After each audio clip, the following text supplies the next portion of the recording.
केवल आप हम लोग क्या काम करते हैं? हम लोग पुण्यतिथि और निर्वाण दिवस मनाते रहते हैं, मनाते रहना चाहिए। क्यों?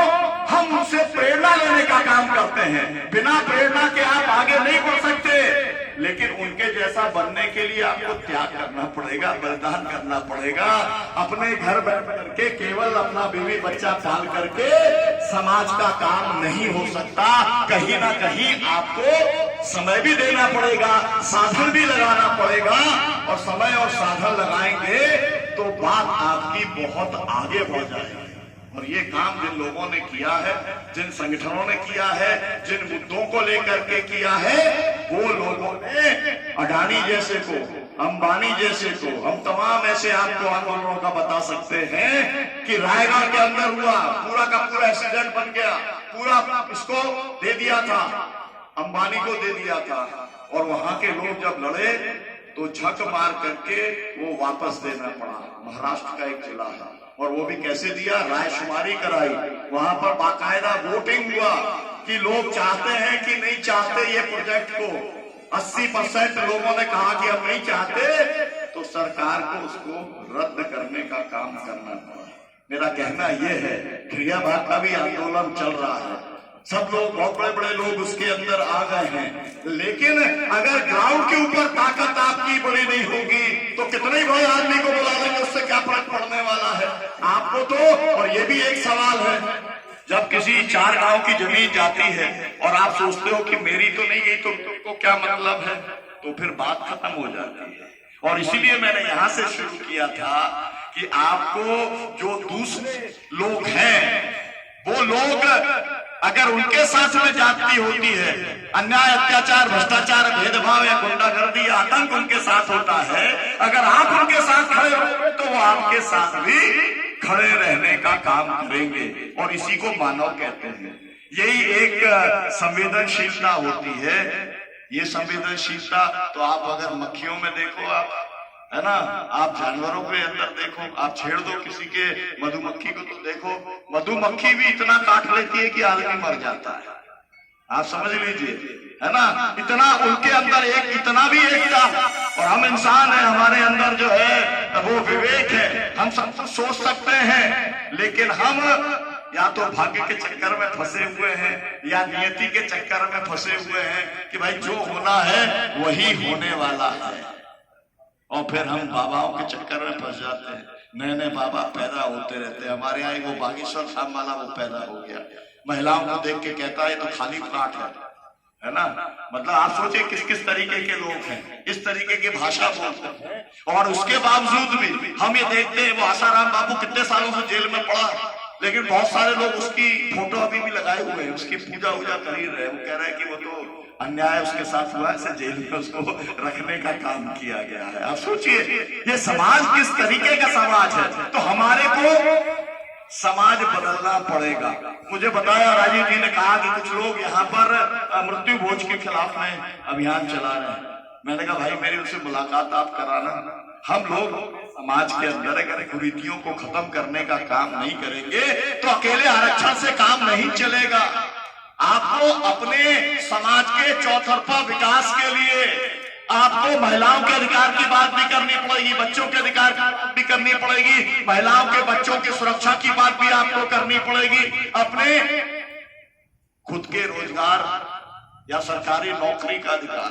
कल मैं लखनऊ के अंदर था, मैं उसके एक मीटिंग में था, हम लोगों के साथी संदीप पांडे, शायद आप जानते होंगे, है ना। तो वो एक मीटिंग कर रहे थे, उस मीटिंग में था कि पूरे देश के हर परिवार को एक एक सरकारी नौकरी दी जा सकती है। उन्होंने पूरा उसका आंकड़ा सब कुछ निकाला हुआ है। इच्छा शक्ति की बात है।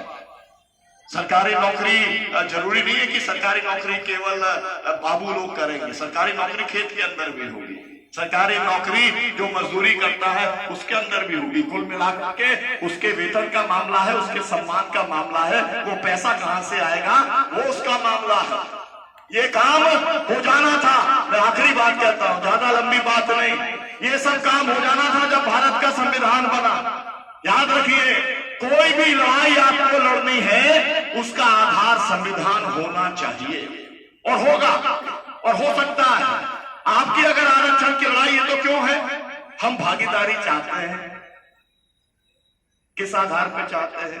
भारत का संविधान ये कहता है कि देश के हर नागरिक को सम्मान पूर्वक जीवन जीने का अधिकार, और जीवन जीने का अधिकार कोई हवा और पानी, अब तो वो भी प्रदूषित है, लेकिन हवा पानी से नहीं होगा, रोजगार चाहिए पड़ेगा, इसीलिए हम आरक्षण की बात कर रहे हैं। अच्छी शिक्षा चाहिए पड़ेगी, इसलिए हम जो है मंडल कमीशन की सिफारिशों को लागू कर रहे हैं। तो कहां से सब चीजें निकल रही हैं? कहां से वो अधिकार निकल रहा है? वो संविधान से निकल रहा है, भारत के संविधान से निकल रहा है।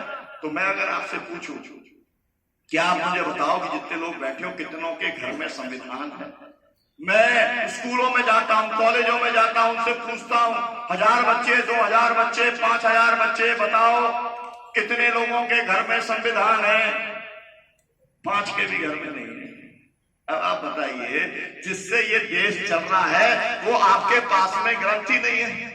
लेकिन ऐसा नहीं है कि आपके घर में रामायण नहीं होगी, ऐसा नहीं है आपके घर में गीता नहीं होगी, ऐसा नहीं है आपके घर में महाभारत नहीं होगी या दूसरे ग्रंथ नहीं होंगे, लेकिन आपने उसको ग्रंथ माना ही नहीं, और आप लड़ाई लड़ते हो कि सरकार संविधान को लागू करे। अरे आप खुद ही नहीं मान रहे हो, सरकार ने तो नहीं माना। अगर गीता प्रेस हर घर में गीता पहुंचा सकती है, तो भारत सरकार पिछले 76 साल में एक संविधान नहीं पहुंचा सकती क्या? संविधान नहीं पहुंचाती तो संविधान का प्रस्तावना पहुंचा दिया। केवल एक रुपए की फोटोकॉपी उतना तो कर सकती थी ना, लेकिन नहीं किया। क्यों? जो भी सरकार बनी वो संवैधानिक आपको हक और अधिकार नहीं देना चाहती थी, और उसको ये मालूम है कि आप अगर पढ़ लोगे तो जो बाबा साहब ने कहा था, शिक्षित बनो, संगठित हो, संघर्ष करो, तो आप पढ़ लोगे तो फिर आप कहोगे कि हमको तो इसलिए पढ़ने की जरूरत नहीं है। पूरा जेल के अंदर इस समय 6 साढ़े 6 लाख लोग हैं। जेल चलता है जेल मैनुअल से। कितनी बार मुझको जेल भेजा गया, मेरे ऊपर 140 फर्जी मुकदमे लगाए हैं, 8 बार जानलेवा हमला किया, 136 मुकदमे खत्म हो गए, बरी हो गया। 4 मुकदमों में मुझको 54 साल की सजा कर दी। मेरे ही साथियों पे गोली मारी, किसानों को 24 किसानों को गोली मारी, 150 लोगों को गोली लगी, और सजा भी मुझको ही कर दी, और न्यायालय ने की न्याय कर दिया। मतलब जो कुछ दिन दहाड़े हुआ था, आप कभी देखोगे, मुल्ताई डाल के देखना, मुल्ताई किसान आंदोलन का डाल के देखना, तो आपको पता चलेगा कि किस तरीके का अन्याय देश में अलग अलग जगह पर चल रहा है। लेकिन अन्याय के ऊपर लोग रिएक्ट नहीं करते, लोग, पूरा देश खड़ा नहीं होता, इसलिए अन्याय चल जाता है। उन्हें लगता है कि चाहे जो कुछ कर दो। जब हुआ था जलियांवाला बाग हुआ था, तो पूरा देश खड़ा हो गया। अंग्रेजों के जाने का यही कारण हुआ ना कि चेतना फैल गई, हर जगह पर लोग अपने आप को इस लड़ाई से लोगों ने जोड़ने का काम कर दिया।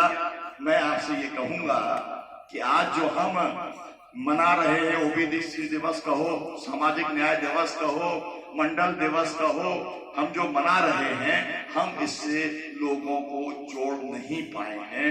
उसके लिए जो संगठित और संयोजित प्रयास होना चाहिए, सामाजिक स्तर पर, राजनीतिक स्तर पर, अलग अलग स्तर के ऊपर, वो हम नहीं कर पाए हैं। जब तक हम अपना आत्मनिरीक्षण नहीं करेंगे, आत्मविश्लेषण नहीं करेंगे, आत्मचिंतन नहीं करेंगे, तब तक हम अपनी कमी को दूर नहीं कर पाएंगे। और जिन लोगों से मुकाबला है, आप मनुवादी कह दो, ब्राह्मणवादी कह दो, या जिन लोगों के पास में अमीर कह दो, है ना, उन लोगों के पास में पूरी ताकत है और वो संगठित हैं, और इसलिए वो अपना काम कर पाते हैं। हम असंगठित हैं। हमारे लोग जिनको हम विधायक बना के भेजते हैं, जिनको हम सांसद बना के भेजते हैं, केवल पिछड़े वर्ग के लोग सभी पार्टियों के मिलकर के अगर संसद में तय कर लें, तो वो यहाँ आप कुछ भी ना करो, वहीं के वहीं सब कुछ करा सकते हैं। लेकिन कुछ करते नहीं हैं, अपनी अपनी पार्टियों के लिए हाथ खड़ा करने का काम करते हैं। आप भेजते हो कभी उन्हें देख करके कि हमारा आदमी है इसलिए आपने भेज दिया, लेकिन आपका आदमी संसद में जाकर के, पार्टी में जाकर के आपके हित के लिए काम नहीं करता।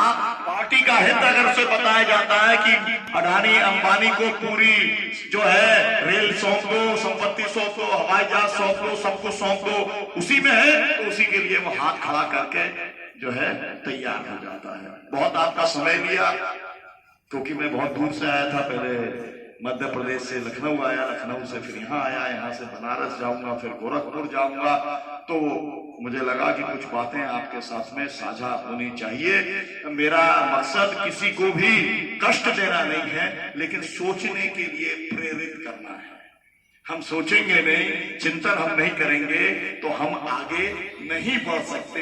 आगे बढ़ने के लिए चिंतन और सोचना जरूरी है।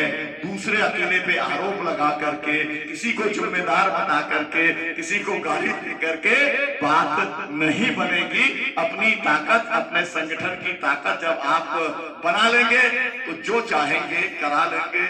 लोकतंत्र है, संयुक्त किसान मोर्चा किसान आंदोलन बता चुका है कि ताकत होती है तो सरकार को जैसा चाहे जब चाहे झुकाने का काम आप कर सकते हो। बहुत बहुत शुक्रिया, बहुत बहुत धन्यवाद। इंकलाब जिंदाबाद। मंडल जी और विश्वनाथ सिंह जी को मैं फिर से याद करता हूँ, अगर उन्होंने ये काम नहीं किया होता, अगर जनता पार्टी ने मंडल कमीशन नहीं बनाया होता, वीपी सिंह जी ने लागू नहीं किया होता, तो बात आज हम लोग जो सवाल है कुछ तो है जिसके लिए लागू कराने की बात कर रहे हैं, तो वो अवसर हमको नहीं मिलता। तो ये अवसर देने के लिए उनका विशेष शुक्रिया, विशेष धन्यवाद। सुल्तानपुर से चल के आए हमारे साथी कुलदीप जी, मैं उनसे कहूंगा अपनी बात रखिए आप लोग बीच में।